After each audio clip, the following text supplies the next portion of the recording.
heading southbound. I've been hellbound, riding on the midnight train. Going too fast now, think I'll slow down, standing in the pouring rain.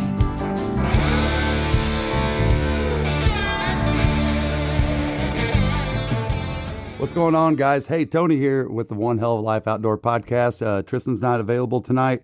He's getting over being sick, and I'm getting ready to go to Arkansas, and I definitely do not want to get sick before I go. So I love him to death, but tonight he's staying at home. So, but anyway, tonight we got a really special guest, you guys. Her name's Ashley Barta. If you're in the waterfowl community, I'm sure you have heard her name. You can find her on Instagram at the Ashley Barta.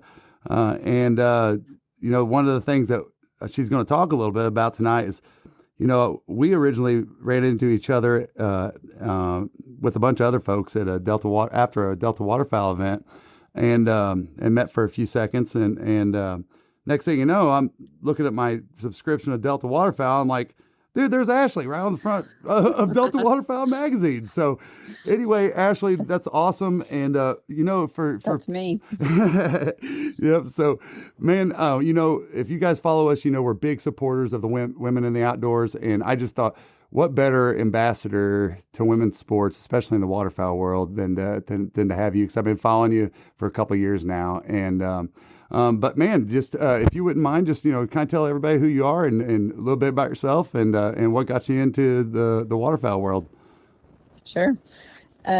People laugh because they're like, you know, your Instagram is the Ashley Barta, but I don't know how. I mean, for years, everybody has always been like, it's the Ashley Barta, and so I used to have a different name for Instagram, but then I was like, I didn't always really like it. Like, I just chose it, you know, when I got Instagram a million years ago, and then let it sit. And then I was like, well, I never really liked that one. So I changed my name on there.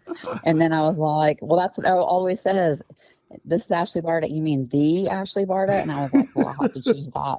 So, you know, I live in Kansas, which is, you know, everybody wants to come to Kansas and kill ducks. Sure. I work in the ER. I'm a nurse practitioner in the ER. That's my paying job.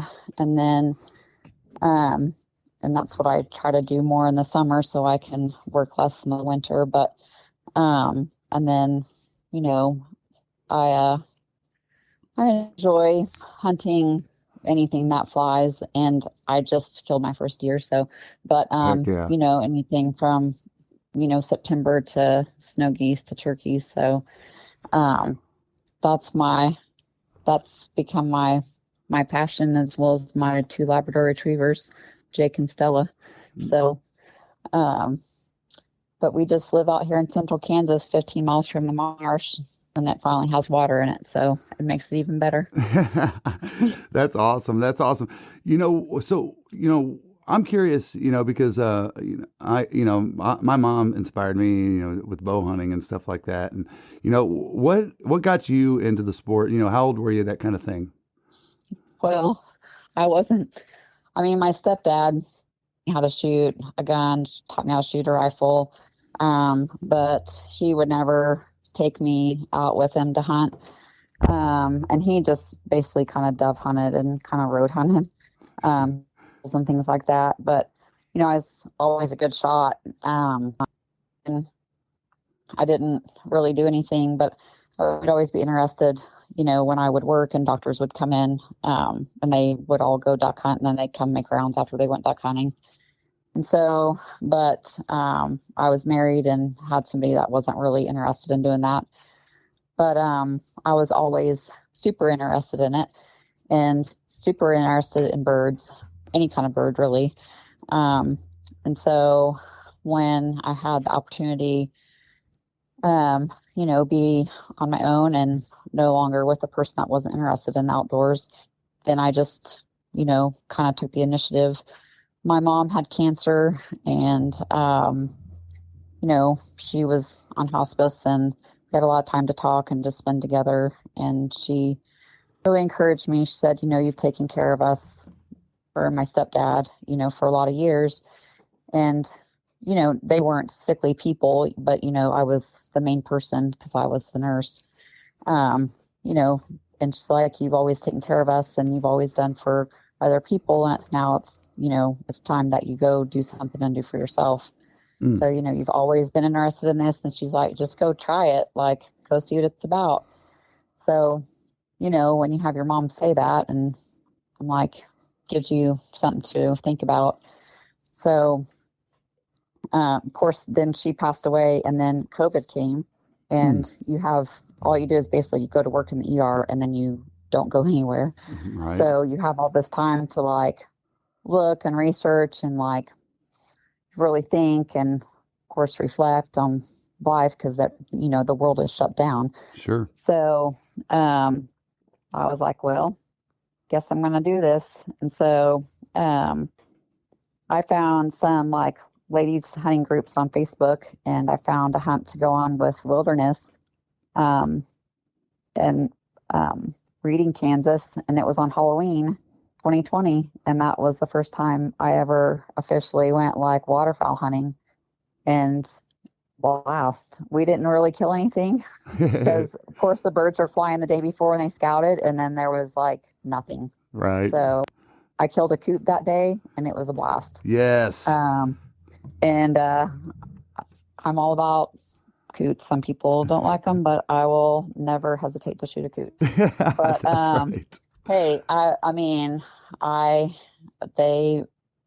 was the day I was like, heck yeah, this is what I'm gonna do. And so I have just like jumped, full force into it. And I've probably, for somebody just starting out, I've told by other avid hunters that for somebody who's not been in it for, I guess it's my 5th season, that, I've probably hunted a lot more than the average person does. So, which that's, you got the fever, huh? I do. I just really enjoy it. And I guess it's, kind of good for my mental health. And I don't know, it just has been good to be out in nature. And I don't know, I always think about my mom out there, and I don't know how many times I've wanted to call her and be like, hey, this happened, but I can't. Right. But I guess I know that she's there with me. It's kind of like that Cody Johnson song, right? Till you can't, that's yeah. No, I hear you. The person that got me into the outdoors, I always think about the fact that, I might be duck hunting. I think about him, and he never duck hunted. He just deer hunted and bow hunted. But no, that's so cool that, and isn't it so, that's one of the things I think that is so appealing to waterfowl is it's just such a communal activity, from start to scratch, from the time you wake up in the morning to, the folks that you're sitting there with. And, like you said on your first hunt, you smoked a coot. I remember my first coot, and I remember especially my buddy Hunter's first coot, because that's all he wanted to do was shoot a coot. Yeah. Yeah. Heck yeah. And isn't it something that, how it can just be, it doesn't have to be a limit day, No. It doesn't, like Tristan, his wife, Kade, she just got it started last year, and we filmed just about every episode she's been on. Every instance that she's been out there, and she's gotten really lucky. The 4 hunts or so that she's done in the last 2 years, we've shot them pretty good, and Tristan keeps telling her, babe, it's not like this. But funny enough that her very first weekend, she said her funnest day was the day that we shot the least. Yeah. She said, I just got to sit there with Kade, which is our buddy that runs Delta Thunder Outfitters out there. And she said, that did it all for me, so. Yeah. I've had the best time on the days that we've shot for one. I've had a blast on days that we've shot piles, but, it's all about who you're with and, what you're doing and who you're with and where you are. And it's all about the experience. So, I don't think I've ever had a bad day of hunting. Right. there was, I mean, even the day that I hunted with 5 other guys that were horribly hungover in Texas, and they didn't fire one shot, and the guide was like, "Did y'all just come here to watch her shoot or what?" And then there was a massive rainstorm that came in. He was like, "Are you all going to ride it out?" And I was like, "I don't care." So we all rode it out. And then the guys were like, "Oh, now I have water in my pants and I have water in my waders." And I'm like, here I am. I'm in like hip boots, Yeah. and I'm in hip boots and a t-shirt and jeans and a fleece jacket that has like the hospital name on it. And I just take Duck hunters, y'all need to check out Williamson Outfitters down in the Florida Panhandle this season. They offer some of the best coastal duck hunting and inshore fishing east of the Mississippi, targeting species like redheads, bluebills, buffleheads, and canvasbacks, just to name a few. From the cast and blast packages for those who love to fish and hunt, to adrenaline-pumping layout boat hunts that get you up close and personal, Williamson Outfitters has it all. And when the day's done, unwind in comfort at one of the 2 amazing lodges designed to make you feel right at home after a successful day out on the water. Mention the One Hell of a Life podcast when booking and get 10% off your booking. Spots are filling up fast, so call or text Captain Chris today at 850-251-8650 or visit www.floridaducks.com. my jacket off and like wring it out. And they're like, all decked out in their stuff. And I'm, it's still, so it's, September. Yeah. And they're like, "Oh no, I don't want to hunt anymore." And I'm like, "Are you freaking kidding me?" And he's like, "Well, I guess I'll go get the side by side." So I just take the whole thing of birds and I just go the levee. And he's like, "You want to ride?" And I was like, "Nope." That's awesome. So I'm like, "Nope." But even that, looking back, I mean, I was kind of ticked off at the time, but looking back, that's just hilarious now to think about it. Yeah. It was still fun because I got to shoot all those birds. And the guys just stood there. So, and I took them all home too. Like, sorry, They're like, guys. "We're gonna take those birds," and I said, "I shot them all." That's awesome. That's so awesome. So now are your dogs? I said, "Y'all just sat there." That's so good. And sorry, not to mean to switch gears, but it's been on the tip of my tongue is, every time I hear somebody with dogs, I gotta always talk about the dogs, and Yeah. So tell us a little bit about the dogs you have, and are these waterfowl trained dogs, or are they just family dogs? Well, no, they're both trained. Jake, he came from Louisiana. He isn't a paper dog. I got off of Facebook. A trainer got him from a family, and he is an amazing retriever. Nice. He has he has a drive like no other dog. And I'm not just saying that because he's my dog, but I mean, I've had people ask me, "Oh, what breeder did you get him from?" I'm like, Facebook. Craigslist. Yeah, I mean, from Facebook. But he is a great dog. He's a great house dog. He's just a great hunting dog. He's just a great dog all the way around. And then I have Stella, and she's a British, and I got her from James River Retrievers. And she's going to be a great one. Wow. I hadn't had a puppy since, like 6th grade. So I got her, and for the basics, like obedience and sit and place and, threw birds for her and just socialized her. And I just let her be a puppy till she was, 7.5 months old. Mm-hmm. And then I sent her to the trainer. So, she's a little bit behind compared to other dogs that are her age. But this year I've hunted her, quite a bit. And her facial expressions are hilarious. But she's quite the she's quite the little social butterfly. She's something else. She keeps us all laughing, but she's fallen into it. So, but no, they make quite the pair. So no, they're both excellent. So yeah, Stella went back to James River Retrievers for her first summer, but he's 6 hours away from me.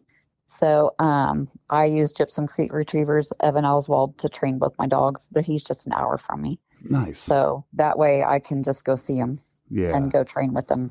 So, but they're both great. I mean, they're both great guys. I mean, I would get another dog from, Shane Kendrick at James River in a minute. And, Nice. I bet it's nice that, when they go to the trainer, they're just an hour down the road. Yeah. So, but they're great house dogs. They're great hunting dogs. They go everywhere with me. They're great guard dogs. They hear something outside. So, but no, they're just great. But everybody knows Jake and Stella. They're always like, "Did you bring your dogs?" 'Cause they go everywhere with me. It's like peas and carrots, huh? Yep. Everybody, I can't hide from anybody because I have 2 gunners in the back of my truck. So everybody knows my truck because I have 2 gunners in the back. They don't ever come out. Hey, on that gunner note, I know you saw the video with Luke and all that, or have you? Yeah. That video, I showed it to my wife, and next thing I know, my wife doesn't even hunt, and I've been married with her almost now, or it's been over 30 years now, really. Actually, it's been, how many years it's been now? It's been, see, I'm in trouble right now. Hope Tanya, You better know. No, if Tanya doesn't look, see, 96. So, but I've known her all my life, really. But That's 28 years. yeah, 28. So I'm almost to 30. So anyway, but no, I was showing her that video the other day, and next thing you know, I said, I'm going to tell you right now, there's a come a part of this video, I'm going to cry like a little baby. I said, Yeah. it's impossible to not. What an incredible video. And we just had, just a moment there when we were watching that, and she didn't even have to be a hunter. She just the story alone was just beautiful. But it's really got me thinking, because outside of this podcast, we do we got the Zero Duck 30 brand, and that really just started from, I'm an ex-Navy guy, and the movie Zero Dark 30 about the hunt for bin Laden. So we kind of spun off of that. So we created Zero Duck 30 and Zero Buck 30. This podcast actually used to be called the Zero Duck 30 podcast, but the whole thing is that, we have a YouTube series right now. We've got one that's called One Hell of a Duck Season. We've put out 2 episodes so far. One's called The Tradition, and the second one's called Florida's Forgotten Coast. And Frog Togs is headlining this thing, and we're basically taking all their stuff through just about every duck hunting environment that you can experience in the United States outside of being out west or up in Canada. So it's a pretty neat experience. But we got such a golden opportunity to come up with something from a video standpoint with that. And the big thing that's been on my mind ever since I watched that video is, I'd been waiting. We had a family dog named Oakley. He was a Rottie. It was our second one, and everybody, like, if you came to our house, Oakley slept with you. I mean, he was 120. That's the way my dogs are. Yeah, he's 128 pound, just ball of fun. And, I'd wanted a duck dog for several years, but I'm like, I don't want to, I think I want to make sure I have the bandwidth for my dog. You know what I mean? And, Sure. So Oakley passed last year. We had to put him down with cancer. And so I've been kind of just waiting and doing the search. And, I'm not the guy that's going to go out, and, I got to spend $10,000 on a dog. I'm just like anybody else out there. And I'm looking in the, 2 is pushing it for me. You know what I mean? Yeah. And so, so I watched that video and it made me think, I think I'm going to start, and I already started doing it. It's going to be called The Search for Ike. And, There you go. and the reason why I'm calling him Ike is because in the Navy, I was on the USS Dwight D. Eisenhower aircraft carrier. And that's what Dwight D. Eisenhower's nickname was Ike. Mm-hmm. So He's from Kansas, yeah, is he? from Abilene, Kansas. No kidding, I didn't know that. Yep. Yeah. So anyway, it should be a really coll thing, and I'm looking forward to the experience. And I just being able to capture that, isn't that one of the best things about? I don't know how old you are, and I'm not even going to guess because that's how you get in trouble with ladies. And Yeah. but I'm 52, and I've got so many hunting stories and memories of things back in the day that I don't even know if I can find a Polaroid for it anymore. Yeah. or even if we recorded it. And, I've found some old stuff that my mom had, like on VHS, but I don't know where that stuff is anymore, and now we're in this era of, we do these YouTubes and whatever we do with social media. It's so incredible that we have this to pass on for years to come and to share those memories and remember those moments, that we have out there, Yeah, because I got like a big Rubbermaid tote full of pictures. Yeah. My mom passed. Like, I haven't even gone through them. Mm. I just got this big, huge Rubbermaid tote full of pictures. Yeah. And I'm like, oh, so overwhelmed. Yeah. And I was like, okay, thanks. It's stressful, right? I know it. Yeah, I'm like, I'll never put those in an album. Like, what am I going to do with those? Well, there'll be that one time when you're just, who knows, you'll be sitting there and be like, you know what? I'm going to start down this rabbit hole. And then once you do, you're going to be like, oh my God, I've been doing this for a week. That's, I'll be up all night long. Mm-hmm. I'll decide to do it at like 8:00 at night, and I'll be up. It'll probably be when I move again, and I'll be like, well, let me see what's in here. And I'll end up all night long being in that big tub of pictures. Yep. One thing I wanted to pick your brain about, and it's something that my mom complained about for years, and I'm just not educated enough, especially when it comes to women outdoor clothing. My mom used to get so frustrated. I remember just as a young guy, we'd be walking out the deer stand. My mom's like, gosh dang it, if they made pants for a woman that, we don't pee the same way as you guys do, things like that. And just the way they fit. And like recently, Katie, she is getting into waders, and sometimes waders, just aren't made for women, and I know there's some brands that have came out that have got better fits and stuff like that, but it's in the teens that morning, and maybe you're chasing ducks or geese, but now it's September and it's 85 degrees and you're hunting early teal or geese. As a waterfowler, you need dependable weather protection that will not break the bank.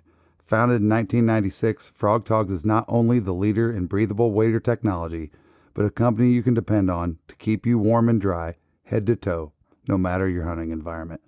Stay bone dry by using discount code ZD315 for 15% off not only your first purchase, like most discount codes, but how about every single purchase you make from now until December 31st, 2024? When it comes to gear, clothing altogether, what's the kind of the highlight brands out there and why?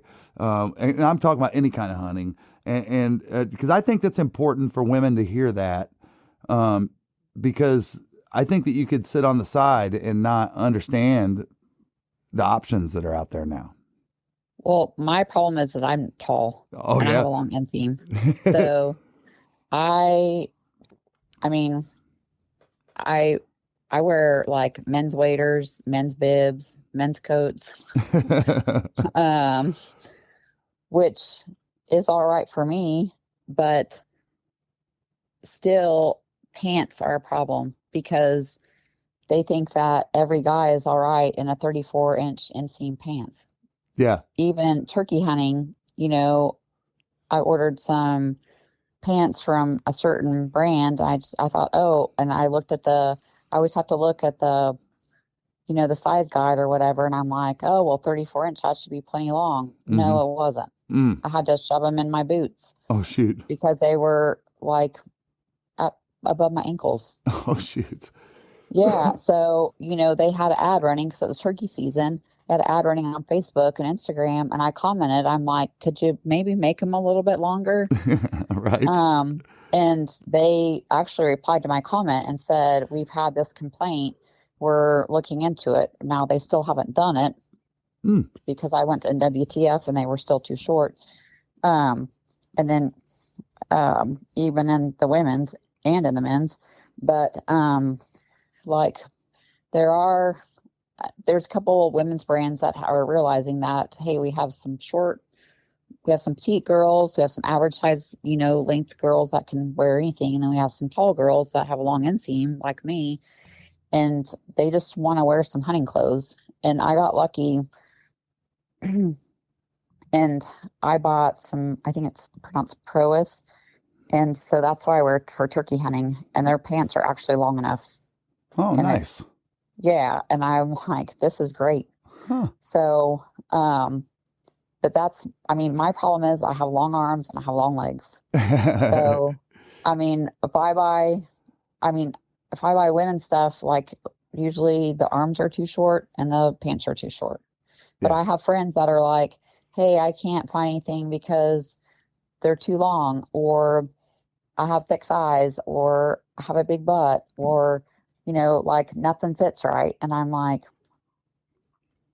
I know exactly what you mean. I mean, I don't have that problem. I mean, I have some of those problems, but like, I get what you're saying because we're all shaped differently. It's the same problem when you buy jeans, but there's 50 some, jean manufacturers and, ones that spot off for that. But there's only so many waterfowl and hunting clothes manufacturers. Mm-hmm.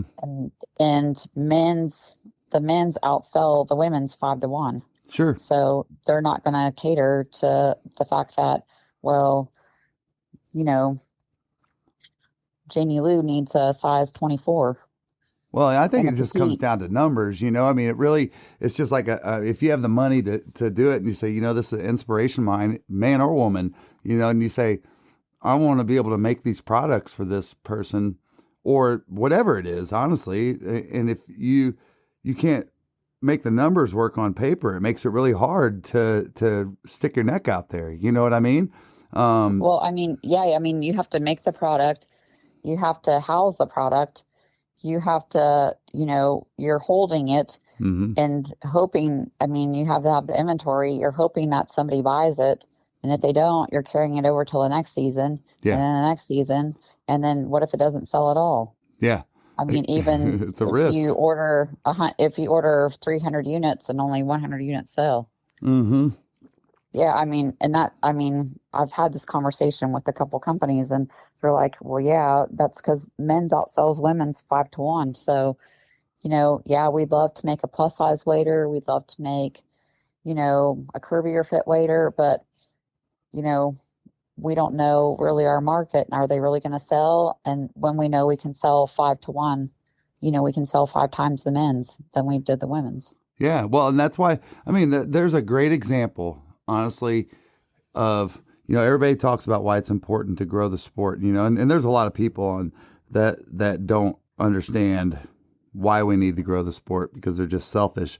But I will say that, that's a great example of why we need to grow the sport with women, is look, there are these benefits that come from rising numbers, you know what I mean? And Yeah. and there will be a day, I really believe it, because especially when it comes to waterfowl hunting, I think it's such an easier path for women versus you putting them in a deer blind or a deer stand and saying, have fun for the next 3 hours by yourself. Yeah. I mean, yeah, 100%. yeah, and so I don't know. I hope that it does get there, but I think just from what I see, with us being involved in the podcast and filming and being all around where we go every year, I have definitely seen a big increase with women, and I was fortunate enough last year to I was in between jobs for the first time in 16 years,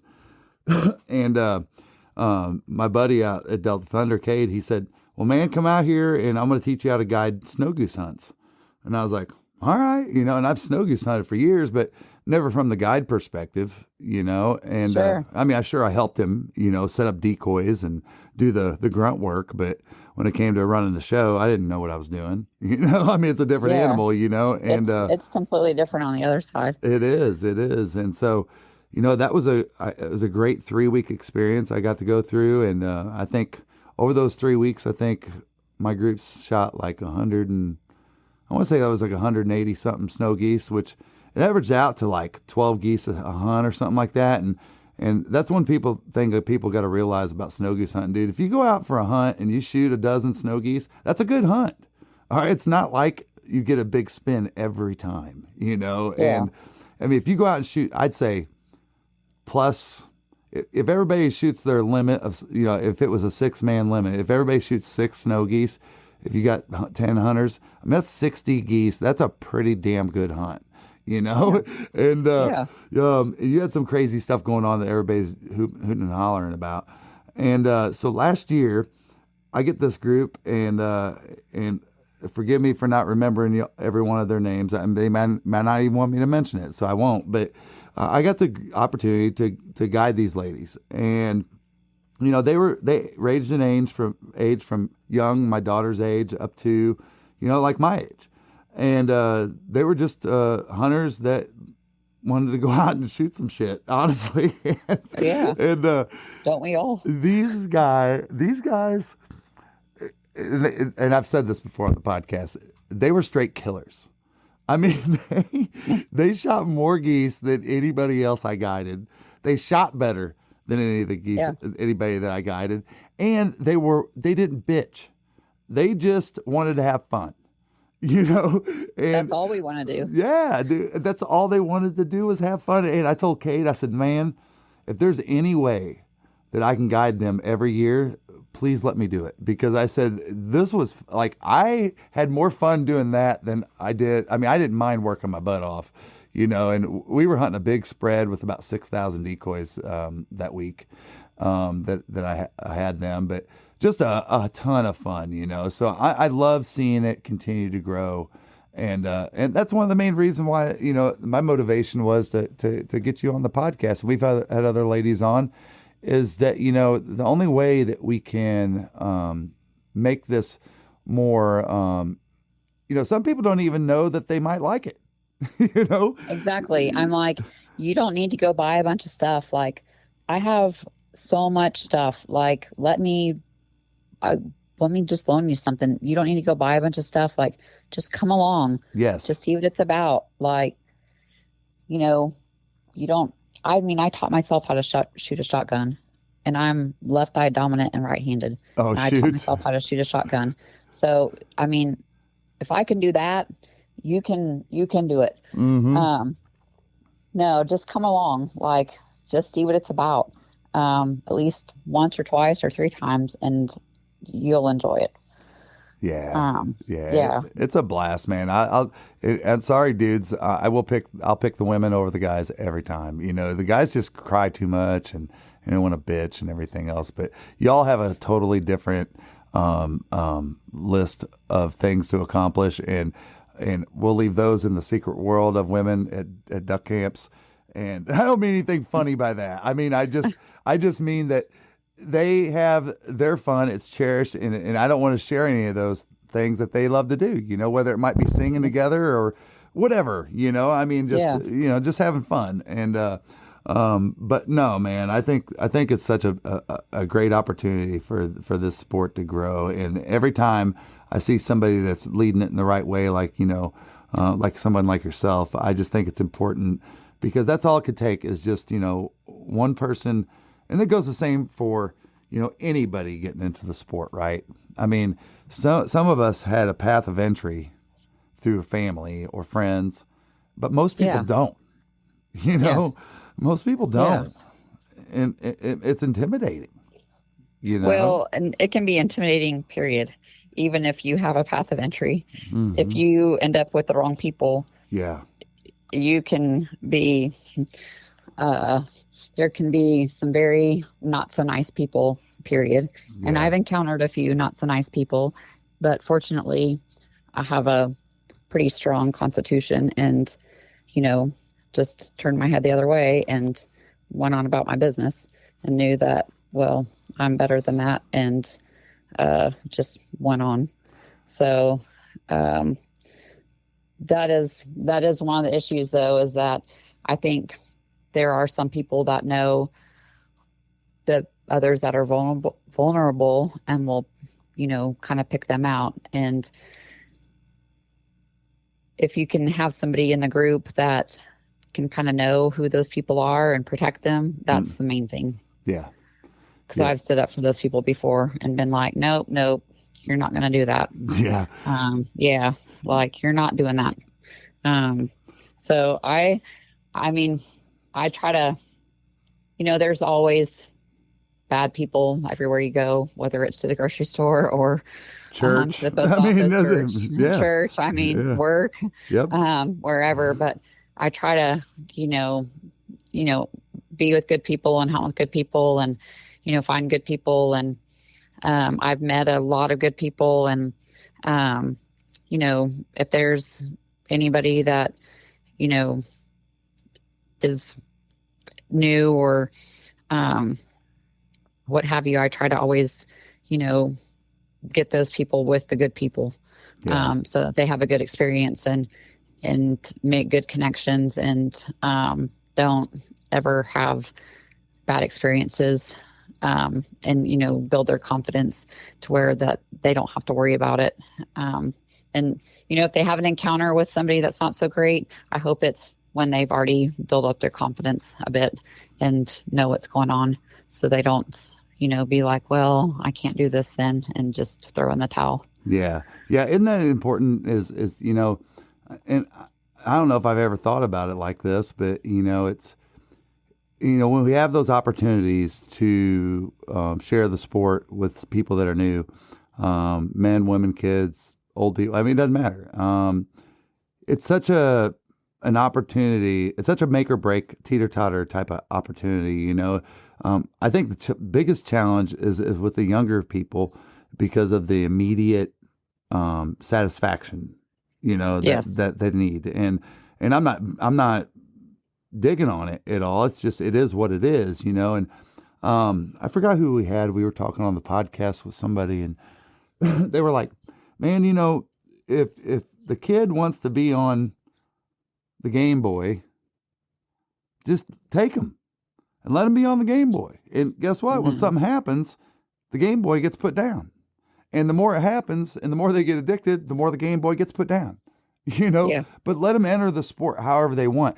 Don't set too many rules for people. It's just, I think that's one thing is that, especially, I think there's a lot of people out there that don't mean to be know-it-alls, and I hope that I've always tried to live a life of, and this is just professionally and just my normal life, is that I don't know shit.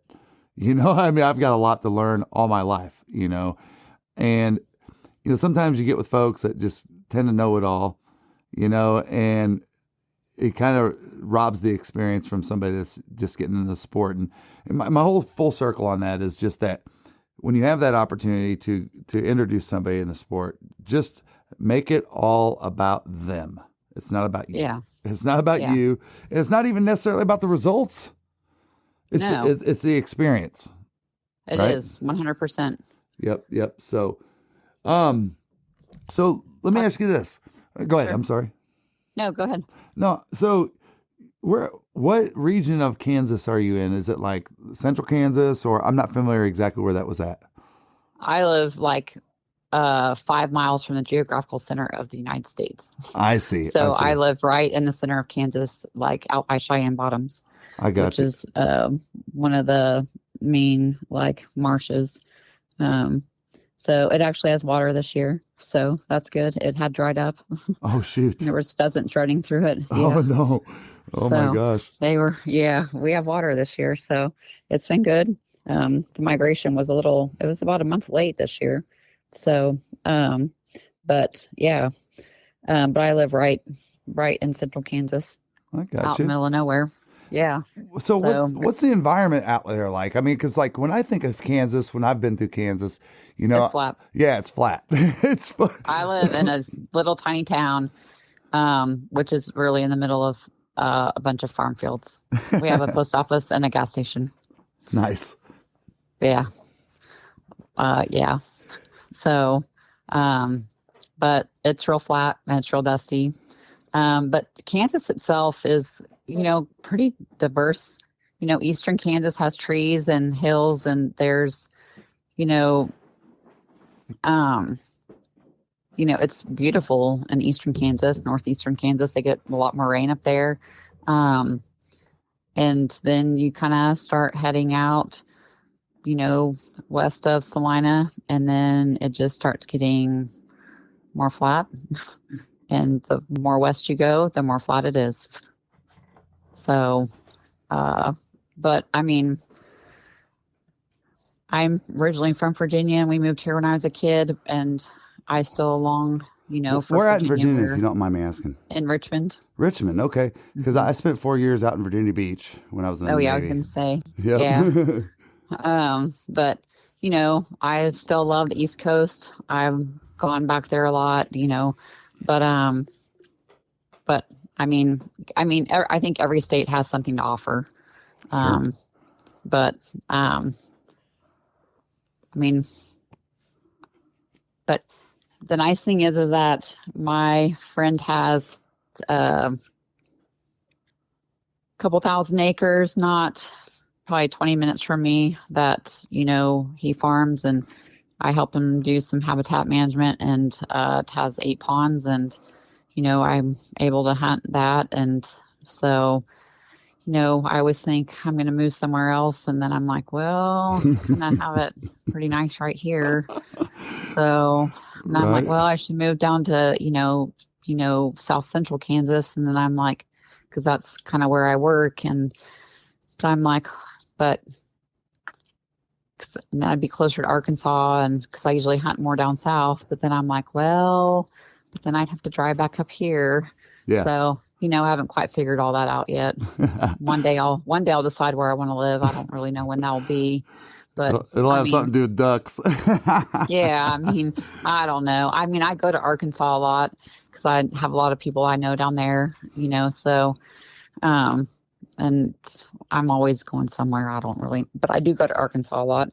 So, I'm like, well, if I move down there, that knocks off 3 hours of my driving time. But then I'm like, well, when I'm up here, though, I can just hop in the car at 4 o'clock in the morning and drive 20 miles down the road, and I'm already there. Right. So, right. yeah, I know where the birds are. So, Do you want coffee that doesn't suck? Get the Duck. Dirty Duck coffee is made specifically for the waterfowl enthusiast. Enjoy flavors like Morning Wood, Dark Dynasty, Cinnamon Teal Snickerdoodle, and First Flight to unlock the flavor that you'll enjoy in the blind for years to come. Our friends at Dirty Duck Coffee Company are now offering all Zero Duck 30 followers a 15% discount when you use code ZeroDuck15 on your next order. So I just saw recently that you shot this hell of a buck. I did. And then I didn't know until we talked that this was your first deer. Congratulations. It was. Thank you. I just got a thing in the mail from the Kansas Department of Wildlife and Park Game Wardens today for my first deer, and they sent me a voucher for a free ice cream cone. Oh, with dude. a very nice letter. Oh, and I know it's probably meant for a 10-year-old, but still, that is pretty awesome that they do that for people. That is cool. I know Illinois, they used to give out a pin, but that is so neat that they would give you that. That's big shout out to the Kansas DNR. What's their organization called out there? Kansas Department of Wildlife and Parks. Okay, Wildlife and Parks. Big shout out to those guys. That's great. Yeah, I tagged him in my Instagram story. I took a picture of it and I put it in my Instagram story. So yeah, well, I tagged the game wardens in it, and I was like, I got my mail today and I saw it and I was like, oh, I wonder. And I was like, oh crap. And I was like, no, I wonder if that's my ice cream voucher. That is so awesome. I see little kids get them. So, but no, my friend Megan Amershek, she has been trying to get me to come down and hunt with her for a couple of years now, and she was like, "We're gonna do it this year," and I'm like, "Well, I have a bad shoulder. I got hurt at work. I've been in March, and I had been in therapy. I had shoulder surgery." And I was like, I don't know. And she's like, nope, you're going to come get this deer. You're going to come get this deer. Started sending me pictures of this deer. She goes, no, you have to get this one because it's not getting any bigger.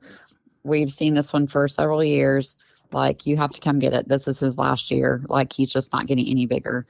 So he's just going to start getting smaller. And I was like, all right. So she just kept sending me pictures, and they, of course, had named him Elk Buck.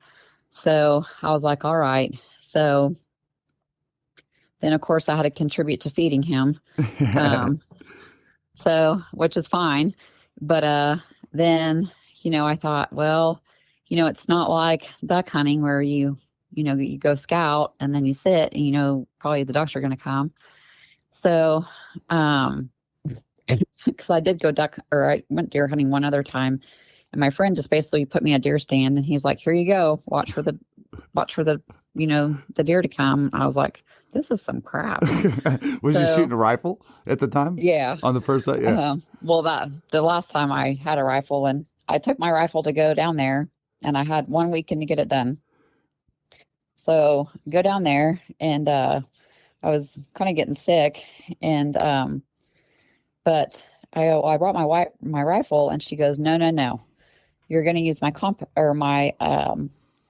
my bow. And I was like, well, I've never done that before. And I said, I brought my rifle, and she's like, no, you're going to use my bow. 3 other ladies have gotten their first deer with my bow. What? And I was like, yeah. She goes, it's lucky. And I was like, all right. So, I'm in her driveway. I go to pick her up, and at 5:50, and I'm in her driveway, and I was like, oh crap, I need to get my deer tag. So I buy my deer tag at 5:50. I take a screenshot. That's how I know what time I bought it. So I took a screenshot of it. And so we drive out there, and we get in the bail blind, and she has like one window open. There's 2 windows. She has one window open, and we see like the does come up just around like the sun is just barely coming up, like the sky is pink. I'm like, oh, there's the does. And she goes, oh, well, he ought to be coming anytime. So like 5 does leave. So we're just sitting there kind of whispering back and forth. And she goes, oh, there he is. And I'm like, where? And she goes, don't you see him? She's like, get ready. I'm like, I cannot see. I don't see what you're talking about. Yeah. She's like, well, scoot over. And I go, okay. And I'm like, leg to leg to her. She's like, well, get ready. And she goes, put your scope on him. I was like, I don't see him, Megan. I don't see him at all. Like, I don't even know what you're talking about. And she's like, I said, I'm gonna have to sit on your lap. And she goes, well, then do it. So, I can't move the shooting stick over, because if I do, I'm going to spook him. Yeah. So she's like, well, just take the bow and hold it. So I'm sitting on her lap, and I've looked and I can see him, but because my shoulder is it's not strong at all. I mean, it's been 9 months now, and I'm still just continuing having problems with it. Yeah. She's like, well, hold it still. And I'm like, Megan, I can't hold it up, my shoulder. And she goes, oh, I'll hold it up for you. And so she's holding the crossbow, and she goes, just put your hand under my hand and just guide where you need it to be. And then just look at him through the scope and just go ahead whenever you're ready. And so that's what we did. And I shot him right in the lung to the heart. And I have a picture of his heart where the arrow went right to his heart. Isn't that freaking awesome? And I bought my tag at 5:50 a.m. and he was down at 7:24. That is incredible. Because we got out of the blind, and there was blood in the corn pile. And so I took a picture of that. So, and she's like, why are you taking a picture of that? And I said, so I know what time it happened. Right. So, and we gave him about, 7 or 8 minutes, and then we started looking for him, and he just ran back up the dam, and then I don't know, maybe 10 yards in the trees, and just laid down. Wow.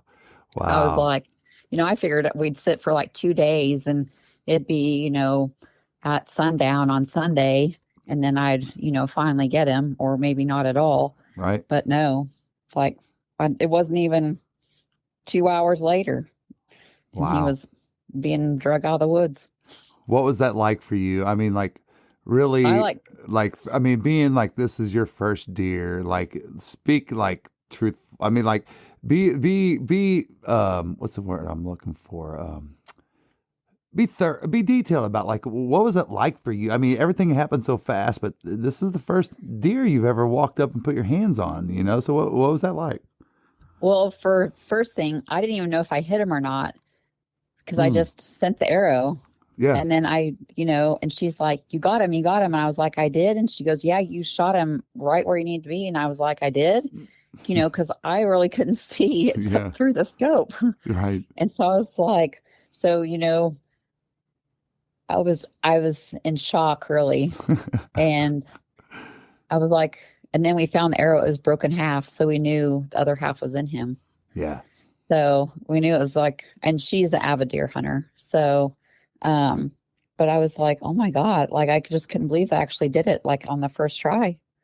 And then to go find him, and I was just in total shock, total shock. And it's something. It's surreal, man. Yeah. Like that I actually, like I set that goal a few years ago, and I was like, I just want to know that I can do that. Yeah. And I had just planned on using my rifle, but to know, I mean, yeah, I used a crossbow, and I know some people are like, well, that's cheating or whatever, but I seriously have a really bad shoulder. Sure. Sure. Yeah, I mean, but still, I mean, I put the beat on him. I shot him myself. Well, guess what? You outdid anybody that said, oh, I took my 308 out there and shot it at 125 yards. You know, whatever, dude. However you shoot it, however you get into the sport, it doesn't matter. It's still, I mean, and you know what? I killed him ethically. Like, he didn't go die a mile down the road. Sure. Like, I shot him right where he needed to be shot. And I understand, I mean, things happen, and unfortunately, you know, they move at the last second, and you can't get a good shot, or you have them in your scope for a good shot, and then they move at the last second. I mean, things happen. Mm-hmm. But I mean, you know, no matter how you harvest them, I mean, it doesn't matter. It's not, I don't think it's cheating. No, it's not, you know, and, you know, I know we talked a little bit off, before the podcast, a little bit about my mom and stuff. And if you're a lady listening to this, I totally encourage you to, you know, hit me up. I'll send you a copy of the article if you want, but I've got an article sitting here. It's original issue from Buckmaster's Magazine, 1990. And my mom is labeled as America's best lady bow hunter. She was the first man or woman in the world to shoot 3 Pope and Young bucks that made the record book non-typical. So I grew up with that. And, you know, oh, hold on one second. I got to get rid of this call. But here's the thing. This experience of taking a big game animal like that is such a special thing. You know, like I always say, I think if it goes kind of by the wayside when we shoot, like, let's say we're shooting quail or pheasants or ducks or whatever, you know, they're a smaller animal and you just kind of shoot them. You know what I mean? You shoot them, you eat them. And very rarely do you take one and go, huh, look at that majestic beak. You know, I did on a sandhill crane. I mean, they're pretty majestic. Yeah. But no, I mean, like. But big game animal makes you do that, right? I mean, even if it's a doe, and like, you know, the guy taught me how to bow hunt. I mean, he bow hunted with Fred Bear, you know, I mean, so there's some like deep stuff that I learned, you know, like back in the day from these. And I'm actually going through the process right now of, I went back to old school and I'm shooting it's a hybrid longbow that's got a slightly recurved limbs made by a Gold Mountain. And I'm shooting instinctive. And I'm doing this because, I mean, I've shot a lot of deer with my bow. And this has been the most humbling, crazy process that I've ever been through. But it's just the way that I'm chasing a sport. And I don't want to get off topic. The point being is that where I was going with this with my mom is, my mom shot all 3 of those bucks 8 feet off the ground. She peed when she had to go pee. Yeah. She was afraid of heights. And her 17-pointer, she shot at 7 yards, 8 feet in the air. If you can even imagine what that would feel like. Whatever the way that you go about doing it, it doesn't matter. Like, it drives me crazy, all these people that like think that you can't, like turkey hunting, for example, you can't hide behind a fan anymore because that's cheating. You know, and there's all these people saying that, you know, does it really matter? I'm sorry. You kind of, when you said the thing about, you know, shooting it with a recurve, that's not easy. Okay, there's a lot of people out there that have hunted for years that have never shot a deer. Yeah. Really, I mean that's truthful. I mean, with a rifle, even As long as it's legal and ethical, it doesn't matter. No, it doesn't. It doesn't. As long as it's legal and ethical, it does not matter. So yeah, he was eating corn, but the corn had been out for like since August. Oh, really? You've been putting out? Yeah, I mean. Did you just throw it out, or did you have a feeder? I'm not quite. I think there was a feeder there. Okay. I don't know. Yeah. I don't really remember now.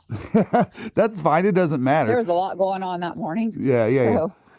But I mean, it's not like, oh, we put this blind up and threw out some corn. The blind was already there. Yeah. So, but I mean, they had certain spots on their property that, I think they feed them year round. Well, we do here in Georgia. I mean, that's the only way you're killing deer, honestly. Well, and they like to keep the population on their property too. I gotcha. They have water. Her parents have very nice property. So, I think they like to keep, them there. They hunt or they plant food plots and all kinds of stuff. So I think they like to keep them there. So, I don't blame them. I'd feed them too. Right. So you shoot this deer, you get down out of the stand and you start blood trailing it. And so tell me what that was like for you. Well, there was a lot of blood. So I'm like, you're like, yeah, this mother's down. Be very far. And it was uphill. So I'm like, he could not have run very far uphill. And it was like a creek. There was a big creek bed too that had water in it, but there was like a dam that you could walk across. And I was like, the main thing is I just want to make sure that he's not in the water, that he didn't get shot and then, run down in the creek and then die in the creek in the water. Yeah. Cause that can be, pretty gross from what I've seen. And I'm like, I don't want my first one to be all nasty with water. You're right. So, but we did see some blood on the dam that you walk across. And I was like, oh, well, good. At least he ran across the dam. Yeah. So then, we just kept following it up and there he was. We just kind of looked up and there he was just laying there, curled up like he was just asleep. Huh. So. Do you know about how far did it go? Or did you guys even? I would say maybe 60, 70 yards. Man, that's awesome. Yeah. My stepdad used to say that if you shoot a deer through both lungs, it dies in less than 6 seconds. And I was like, how do you know that? He goes, I just spent years. He goes, he would have a logbook in a notebook that would say what the weather was that morning that he shot a deer. Every stat you can think of. He had a pencil line, drawn columns, and he had these notes that went back to like the 50s. And he would be like, this is how far it ran. This is where I shot it. This was the moon. This was the wind. This is where it was. This is the weather that day. All this crazy stuff. So forgive me for asking so many questions. I'm kind of geared that way. I'm like, how far did it go? But it's crazy. There's people that have like a duck hunting log too. Like, where was the wind? What was the conditions? How many did you kill that day? There's people that keep like a duck log too. Yeah. No, I love that about these apps. Like whatever app you use. We use Huntwise here, and they kind of back a lot of what we do here. But it doesn't matter what app you use. The technology is so cool that you can log all this stuff. Oh, yeah. You can go into your tree stand and put pictures and make notes and all this stuff. It's just crazy. I even seen something the other day. And I got to do more research on this. I probably shouldn't even bring this up without doing more research first. But they've got a system now out there that, let's just keep it simple. Let's say you've got 100 acres square. All right. You put your trail cameras out there. They have got this stuff now that creates hot zones based on the interconnection of your cameras with the software. Wow. that you're like, all right, this deer's going here. This is with this AI recognition stuff. It's pretty crazy where the stuff is going. And I talk a lot. I've talked many times about this, and that is how we get to enjoy hunting, whatever you hunt, however you want to hunt it. And I know I've already talked a little bit about this, but that's why I went back to this old school, shooting instinctive and stuff. I'm like, man, I've shot a lot of deer, and I hunted for, golly, half my life before I shot the one that did it for me, and it was and I had 10 opportunities for that I screwed up. But that one, and he's not a 200-inch deer.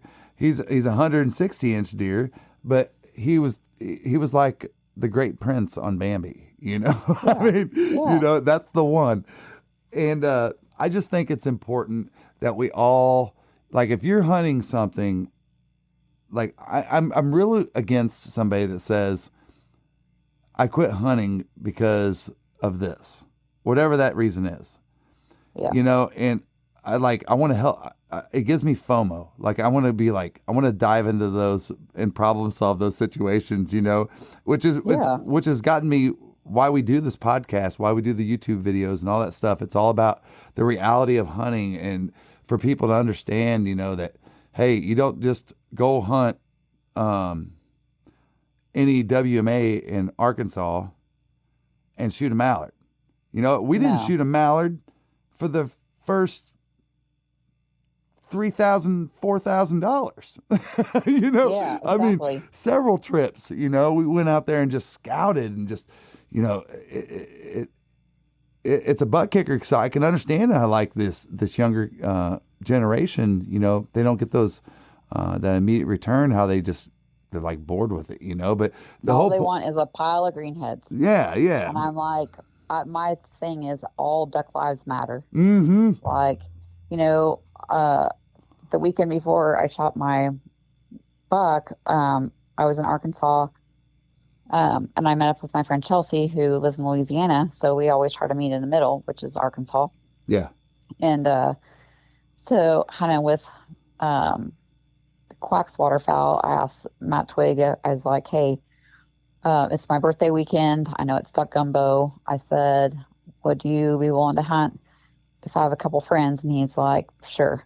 We had the best time. We had one day it was a spoonie beat down. That's awesome.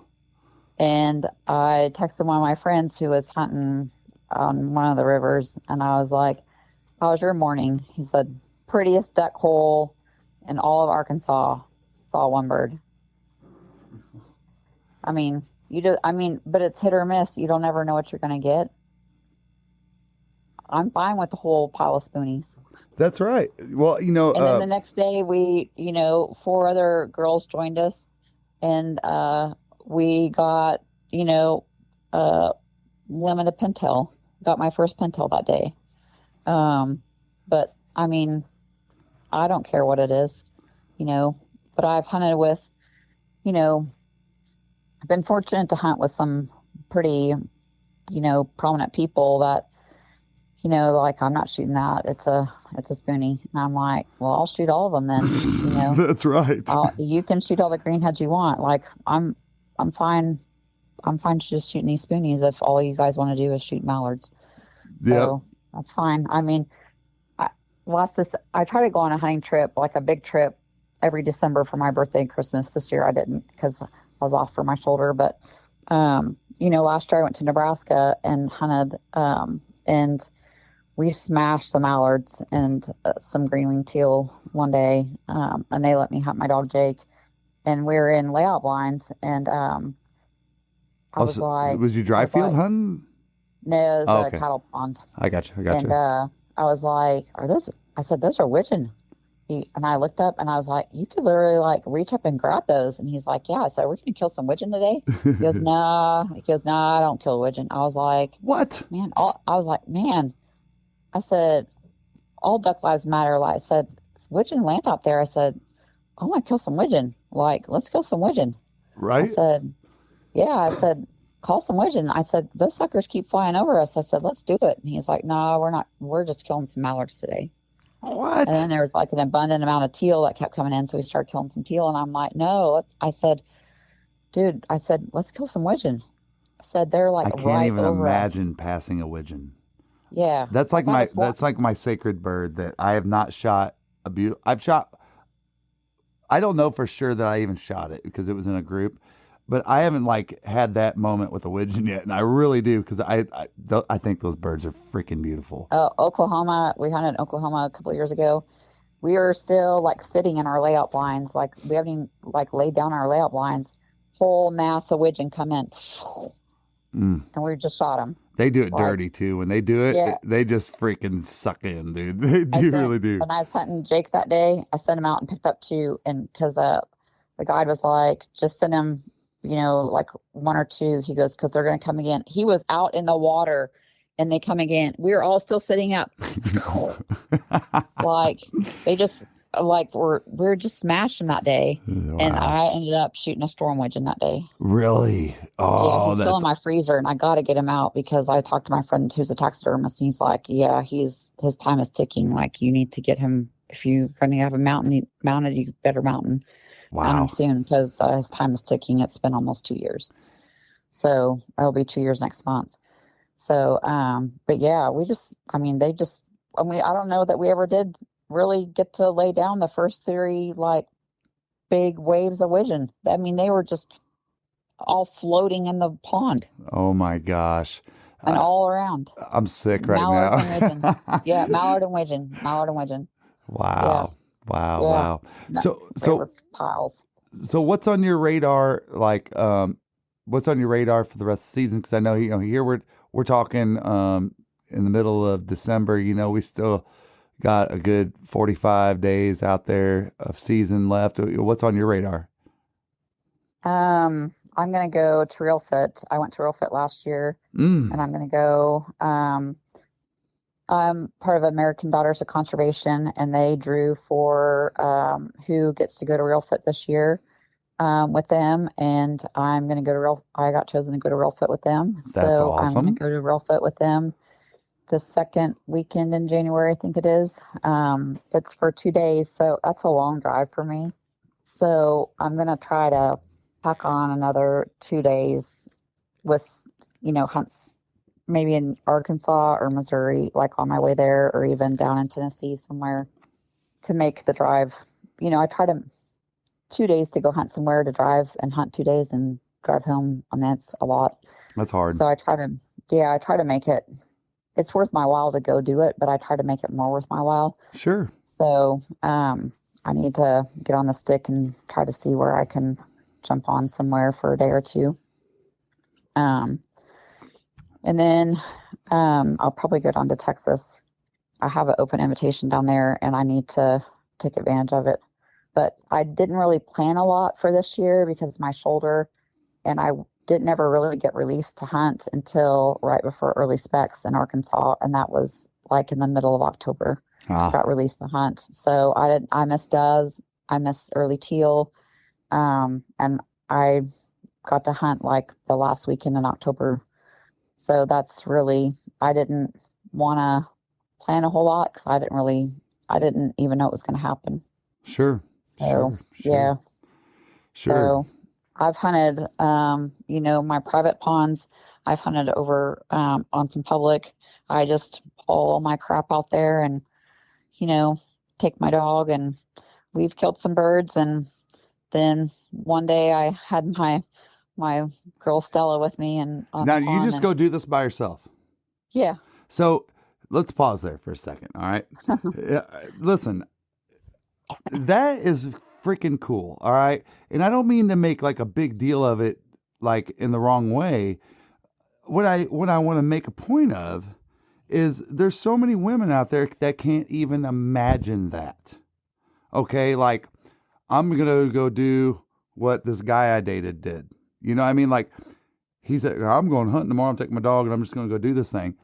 It's not normal. I mean, it's not like, when do you go to the boat ramp and you see a woman pull up in a Prodigy boat, loading their dogs and stuff like that. It's like, see you brothers later. You know what I mean? And I think in this part of Kansas, yeah. you don't, because guys in this part of Kansas don't think that women should be waterfowl hunters anyway. Yeah, well, that's because they're And scared. I've been told that. Well, and they're I've scared. been told that. They're scared. They're scared. And then, and I've been told that to my face. But then every time I see them now, and that was that was when I was on my quest to become one. Yeah. And then, and I had asked their advice, and they're like, well, you'll never make it. And I'm like, you just watch me. Yeah. And now every time I see them, they're like, oh, I love your pictures. And I'm like, yeah, I bet you do. And then, when they're having their DU banquet, who do they call when they need some, need to get a hold of, Boss Ammo, or need something from Gator waders, or, whatever. And I'm like, here, I'll help you this one time, but I'm not getting anything else for you. Yeah. So, yeah.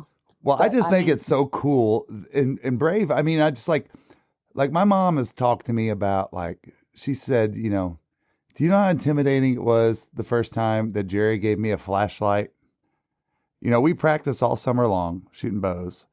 And then he gives me a flashlight and said, walk to the deer stand that we hung up.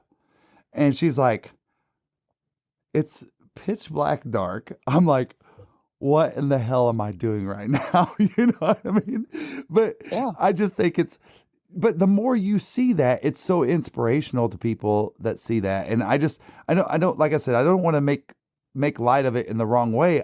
I want it to be such a bold thing. Like, I think it would be badass that here you are, all these boats are in line at, say, Dave Donaldson, right? And you're sitting there, and number one in line, here comes, 3 ladies in a boat, and just like, you know what, y'all can kiss our ass. We got the number one whole spot. You know what I mean? I just think we would do it too. I just think it's fire. I think it's so great, but but no, man, that's awesome. What else? And what else do you got going? Do you do any snow goose hunting out there in Kansas at all? Usually, last year I kind of made a little vacation out of it. I went through Arkansas and snow goose hunted for like 4 days, and then went on to NWTF and went to their expo. And I had my dogs the whole time. So we made a little vacation out of that. Nice. So I like to snow goose hunt, and Jake likes to go pick them up. So, try to get all money I can out of that non-resident license down there that you have to pay for. But last year, I don't know, the migration was kind of weird, and I don't know, there just weren't very many here, or they just came through really fast. Yeah, you talking about snow geese specifically? Yeah. Yeah, they were weird. They went through a weird phase, and honestly, that phase kind of carried through to now, and that is, Kade, my buddy out there, he's texting, and Mr. Glenn, that's who I used as my barometer. This is an old boy that owns the lodge. It's lived there since the 50s. Like, he remembers when there used to not even be a goose that came to Arkansas, in Northeast Arkansas, and he calls me all the time about snow geese, and he called me and he's like, man, it's opening spec weekend. And he goes, there's no specs They here. were loaded. They had more snow geese down there than they had specs. Yeah. He's like, there's no specs here. And I remember we went out there for opening weekend, and we were sitting there in the blind, and Cade's like, south here, there had been some snow geese, but he goes, I'm just now starting to see like a lot of snow geese. And I remember I left that weekend, and Mr. Glenn called me. He's like, bro, have they arrived? Where you're seeing that National Geographic type of crap, where you're just like, oh my God, it's just, I don't know. I've learned to love that sport, and it's so different. I actually, with any, ducks, specks, honkers, snows, whatever it is, it's all different type of hunt. But no, man. And did you go sandhill crane hunting this year, or was that last year? No, I didn't. I haven't gone this year. I didn't go last year, but Okay. I went. actually my second hunt ever was sandhill crane hunting. You know how many people want to go sandhill crane hunting and Yeah. are envious of you? And I'm like, oh, I've been like 5 times in 2 years. And they're like, are you kidding me? And I'm like, no, I've hunted at Cadillac Creek and Amarillo twice too. And they're like, are you kidding me? And I'm like, no. Like Toby Brolins, who taught me how to set a spread of like, 1,000 freaking decoys out in the middle of a field. The master of sandhill cranes, right? Yeah, I mean, like that dude knows how to. I mean, he knows how to set a spread. I've heard a lot about him, actually. Yeah, he is a good person, and I mean, to be able to go. I mean, you're a new hunter, and you get to go hunt with him, and I mean, learn how to set a spread from him, and I mean, get to hunt sandhill cranes and watch them bring them in with just using a whistle. I mean, it's pretty cool. yeah. So yeah, That's and then super cool. I hunted sandhill cranes in Oklahoma, and then with him, the next year too. So, I feel pretty fortunate. Just last year, I just didn't get a chance to, and then I'm going to try to get down to Texas. I have a friend, Sam Porter, that runs Dirty Texas Outfitters, and I'm going to try to get down there and hunt with him. If we can get some dates together. I contacted him early, and I was like, hey, is it time? And he's like, no, they're not here. And I'm like, oh, okay, well, I'll get back with you. So Nice. yeah. Well, shoot, Ashley, I want to be respectful of your time, and I apologize again, that I was running behind with stuff, but, I would love to have you back on again and just pick your brain some more and dive some more and just be a part of your journey. Where can everybody follow you and follow your journey, on social media? On Instagram, it's _Ashley_Barta. And then on Facebook, it's just Ashley Barta. But those are the only 2 places. So Got you. yeah. And and this, I don't mean to put you on the spot, but if there's a lady out there listening to this, or anybody for that matter, and they want to pick your brain, or just maybe they just need to talk to another woman, just say, hey, this is a little intimidating, I want to learn, how can I get into this? Is it okay for people to reach out to you? Oh, of course. I've had girls and guys. I've had guys ask a question on the Arkansas duck hunting page, and the Kansas, hunting page, or just the plain duck hunting page. And, then I've, answered it, and they've realized that I'm not going to jack them around, and they've actually messaged me. And, Nice. I've helped them out with, shotgun or ammo choice or choke choice or, just basic questions. And I'm like, they're like, well, I just kind of got the sense that you weren't going to give me the runaround. And I'm like, I will not ever give anybody the runaround. Like, we all kind of, there's a lot of drama on the Arkansas duck hunting page. I'm like, this, and I'll give the person, that's asking the question, I'm like, this is not the place to come ask that question. That's what I always say. Yeah. Because people are such jerks on there. They are. And I'm like, this is not the page to come ask that question. That's what I always say. Isn't that funny and I don't mean this to be funny, because it's really not, but there's a comical side of it that you see that one question asked, and you're like, you just kind of like, you close the app and you go, ooh, you're like, oh. I got my answer on there before. I got like 3 guys asked me out on a date, and I was like, are you kidding me? And it was like, what would you recommend for somebody for Christmas? And so, like, in my mind, I just went through, like, what's in my blind bag. So I just listed those things. And they're like, oh, she'd be a good catch. And, like, these guys went back and forth. Like, I got asked on 3 dates off Oh, that. my God. And I'm like, are you kidding me? God. But, I try to be nice about stuff. But, yeah. yeah. Really? So I'm just always like, hey, this is not the place for you to ask that question. That's right. That's exactly right. That's correct. And, if it's a regular question, sometimes I'll like message a person and be like, hey, this is the answer you're looking for. Yeah. If it's like, what's going on at Biomeda today, I'm like, this is not the, I'll just say it's not the place. That's you're never going to get that answer. Like, forget it. Yep. So, Exactly. yeah. Exactly.